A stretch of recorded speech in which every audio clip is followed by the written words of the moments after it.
Bismillahirrahmanirrahim. Assalamualaikum warahmatullahi wabarakatuh.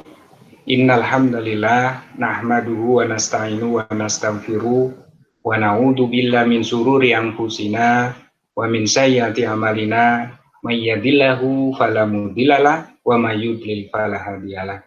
Asyhadu an la ilaha illallah wahdahu la syarikalah wa asyhadu anna Muhammadan abduhu wa rasuluhu la nabiyya ba'dah.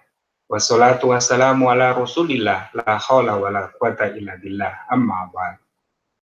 Jamaah rahimakumullah. Pertama-tama marilah kita panjatkan puja dan puji syukur kepada Allah Subhanahu wa taala. Di bulan yang penuh dengan keberkahan ini kita masih diberikan kenikmatan, terutama adalah nikmat iman, Islam dan kesehatan dari Allah Subhanahu wa taala. Salawat salam tidak lupa kita haturkan kepada uswah kita, Nabi Allah, Nabi Agung, Nabi Muhammad SAW, pada para keluarga, sahabat dan pengikutnya yang istiqomah di jalannya. Mudah-mudahan dengan senantiasa kita mencintai Rasulullah, dengan setiap saat membacakan sholawatnya, kita akan memperoleh syafaat yaumul akhir. Bapak Ibu jamaah rahimakumullah. Pada kesempatan yang berbahagia ini, perkenankan saya akan menyampaikan berkaitan dengan tanda orang yang celaka. Apa dan bagaimana orang yang celaka? Di dalam satu kitab Nasihatul Ibad, karangan dari Imam Nawawi Al-Bantani, disebutkan bahwa Rasulullah SAW mengatakan bahwa tanda orang yang celaka yang pertama adalah melupakan dosa-dosa di masa lalu. Padahal semuanya telah tercatat dengan rapi di sisi Allah Subhanahu wa taala. Kita seringkali lupa bahwa dosa-dosa di masa lalu sudah tersusun rapi dalam buku catatan amalan kita. Dan tentunya sebagai manusia yang berintrospeksi, mengingat terhadap segala hal yang berkaitan dengan dosa-dosa kita akan selalu bermuhasabah. Betapa dosa-dosa kita pasti akan mendapatkan balasannya. Tetapi seringkali orang itu melupakan segala hal yang berkaitan dengan dosa-dosa kita di masa lalu. Sehingga yang kita lakukan adalah menumpuk-numpuk dosa. Melakukan perbuatan-perbuatan dosa yang tidak pernah kita perhitungkan, yang tidak kita renungkan bersama. Oleh karena itu, orang yang celaka adalah ketika orang yang melupakan dosa-dosanya pada masa lalu. Disinilah balasan terhadap segala perbuatan kita, baik perbuatan baik maupun perbuatan jahat. Tentunya Allah Subhanahu wa taala telah memperhitungkannya. Maka dari itu, orang yang celaka adalah orang yang tidak bermuhasabah, orang yang tidak berintrospeksi terhadap dosa-dosanya di masa lalu. Kemudian yang kedua, tanda orang yang celaka adalah bagaimana selalu mengenang kebaikan di masa lalu, padahal belum tentu kebaikan itu diketahui, diterima oleh Allah atau tidak. Seringkali manusia ketika melakukan perbuatan baik, dia akan selalu mengingat terhadap kebaikan itu. Dan tentunya dia selalu terkadang ingin menyampaikan, menginformasikan kepada orang lain bahwa dia telah melakukan kebaikan, menyumbang masjid ini, menyumbang musola ini, melakukan kebaikan-kebaikan di masyarakat dan lain sebagainya. Dia selalu menceritakannya. Setan sudah menjelaskan di dalam surat Al-A'raf ayat 17. Ketika orang akan melakukan kebaikan, setan itu selalu membisikkan agar tidak melakukan kebaikan. Tetapi ketika orang itu kemudian melakukan kebaikan, maka setan pun akan membisikkan kepadanya untuk selalu mengatakan bahwa kebaikan-kebaikannya perlu diungkit-ungkit atau perlu diinformasikan dan disampaikan kepada orang lain. Tsumala atiyannahum min baini aydihim wa min khalfihim wa an aymanihim wa an samailihim wala tajidu asarohum sakirin. Kemudian saya akan mendatangi mereka dari muka dan dari belakang mereka, dari kanan dan dari kiri mereka, dan engkau tidak akan mendapati kebanyakan mereka bersyukur.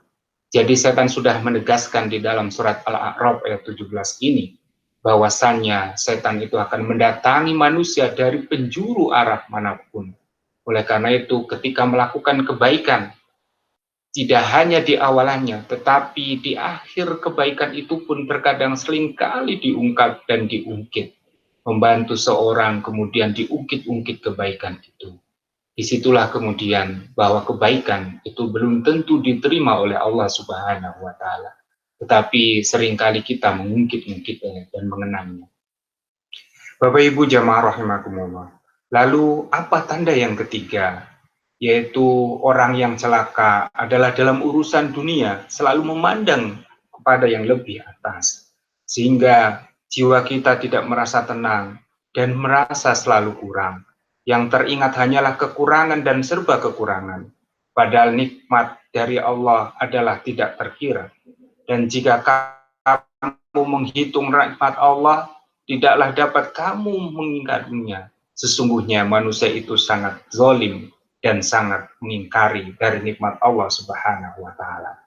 Inilah yang ditegaskan di dalam surat Ibrahim ayat 34 ini, bahwasanya Allah menegaskan wa atakum min kulli ma asa'altumu wa in ta'uddu nikmatallahi la tahsuha innal insana ladulmun kafar. Dan dia telah memberikan kepadamu segala yang kamu mohonkan kepadanya. Dan jika kamu menghitung nikmat Allah, niscaya kamu tidak akan mampu menghitungnya.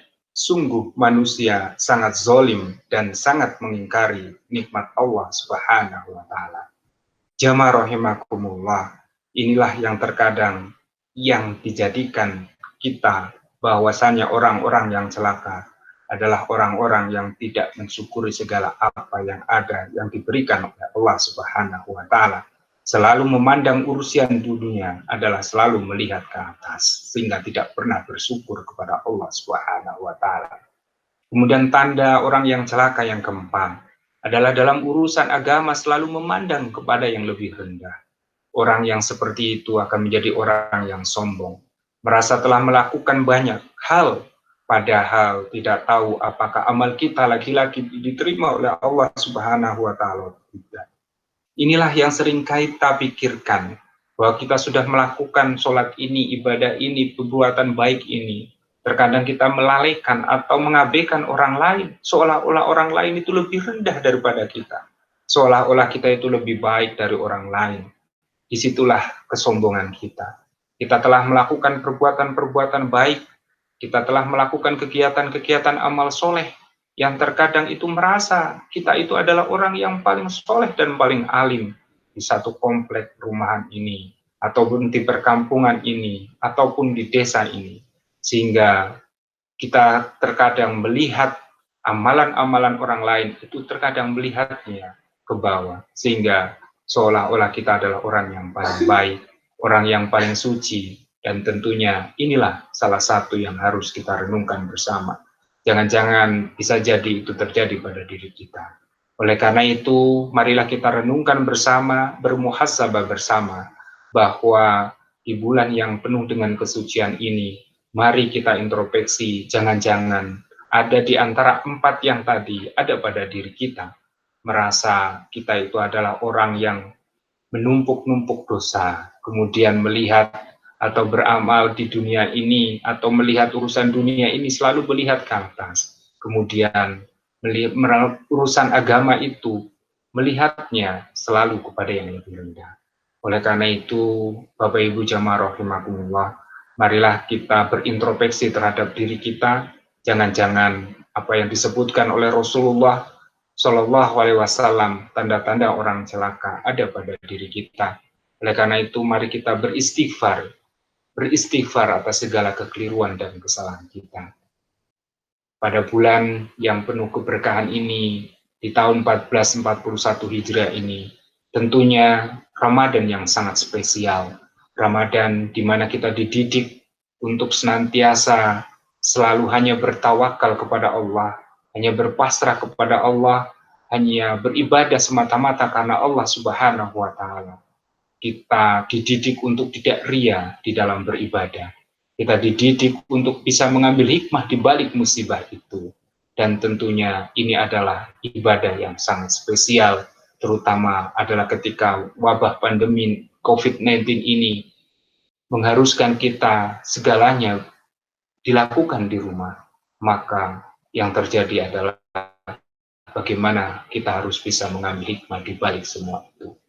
Oleh karena itu, manusia yang terbaik adalah mampu melihat bahwa ini adalah sesuatu yang ditakdirkan oleh Allah Subhanahu wa taala kepada kita semua. Maka yang terpenting adalah bagaimana kita mengambil hikmah dari semua ini. Bapak Ibu jamaah rahimakumullah, itulah yang bisa saya sampaikan. Mudah-mudahan kita tetap istiqomah di bulan yang penuh dengan kesucian ini. Tentunya kita berpikir, kita berintrospeksi, bermuhasabah untuk selalu mendekatkan diri kepada Allah Subhanahu wa taala. Demikian yang bisa saya sampaikan. Billahi taufik wal hidayah. Assalamualaikum warahmatullahi wabarakatuh.